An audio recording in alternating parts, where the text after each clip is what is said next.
कोयला जिसे देश की अर्थव्यवस्था की रीढ़ माना जाता है, जिससे पूरे देश को ऊर्जा मिलती है, लेकिन यही कोयला झरिया में कुसुंडा एरिया 6 के धनसार कोलियरी के लोडिंग पॉइंट पर विश्वकर्मा परियोजना में जलकर खाक हो रहा है, जिससे तकरीबन सैकड़ों मजदूरों के घर के चूल्हे भी ठंडे पड़ने लगे हैं और उनकी स्थिति दिन प्रतिदिन चरमराती जा रही है। दिखाते हैं एक रिपोर्ट।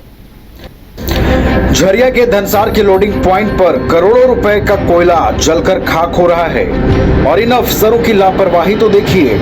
जलता हुआ कोयले पर ही कोयले को डंप करके बाकी कोयले को जलाकर बर्बाद किया जा रहा है।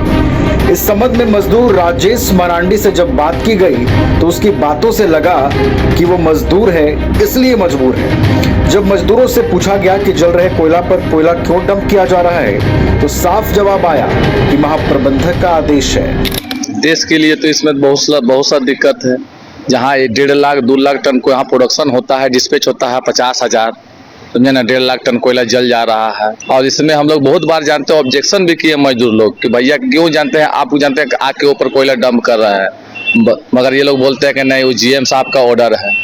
तो हम लोग कुछ नहीं बोल पाते हैं इस विषय में कि जीएम साहब का ऑर्डर है तो जाइए, बीएसएल का कोयला जल रहा है। उस आप बीएसएल वर्कर भी बोलता है हमको कि आपको क्या मतलब है, बीएसएल का संपत्ति जल रहा है ना, तुम्हारा नहीं जल रहा है, छोड़ दो। मामले को लेकर मजदूर नेता किशोर मुर्मू ने कहा कि कोयला को जलाकर बर्बाद किया जाना बेहद चिंता की बात है। इस तरह से कोयले की बर्बादी एक बड़ी लापरवाही को दर्शाती है। इस लापरवाही से मजदूरों को उचित कोयला नहीं मिल पा रहा है। लोगों को प्रदूषण की समस्या भी झेलनी पड़ रही है। मजदूरों को कई तरह की समस्याओं का सामना करना पड़ रहा है।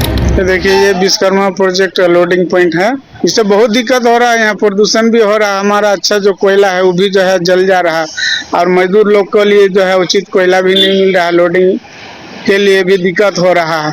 मजदूरों का ऐसा भी दिक्कत हो रहा है कि हमको ये कोयला चाहिए, वो कोयला चाहिए, और यहाँ पर जो है कोयला जल रहा है। आग जो लगा हुआ है ये मजदूर के लिए भी नुकसानदेह है और राष्ट्र के लिए भी हमारा कोयला जो है जल रहा है।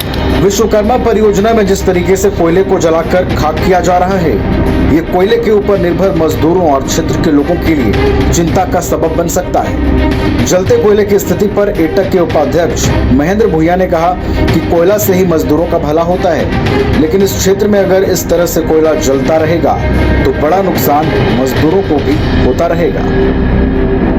देखिए तो सरकार का तो घाटा है ये कोयला का, क्योंकि कोयला ही है तो सारा चीज बिजली उत्पादन होता है और कोयला के कारण ही सब कुछ का लेबर मजदूर का भी भला होता है। इसमें कोयला रहने से गाड़ी ट्रक लोडिंग करके खा सकता है, जो कि इतना कोयला में आग लगा हुआ है, दुनिया भर कोयला जल रहा है। इस पर शहर लोग जो है ध्यान नहीं दे रहे हैं कोयला में, इतना कोयला में आग लग गया है। जिस तरह से झरिया के विश्वकर्मा परियोजना में कोयले की बर्बादी हो रही है, कोयला जल रहा है, उसने न सिर्फ मजदूरों की परेशानी बढ़ा दी है, सरकार को भी राजस्व की हानि हो रही है। कोयला जो पूरे देश में बिजली का साधन है, उसे बर्बाद करने और इस तरह से जलाने के पीछे कौन लोग हैं और आखिर इसकी जिम्मेवारी कौन तय करेगा, यह अपने आप में एक बड़ा सवाल भी है। झरिया से न्यूज़ बाइस्कोप के लिए मनोज की रिपोर्ट।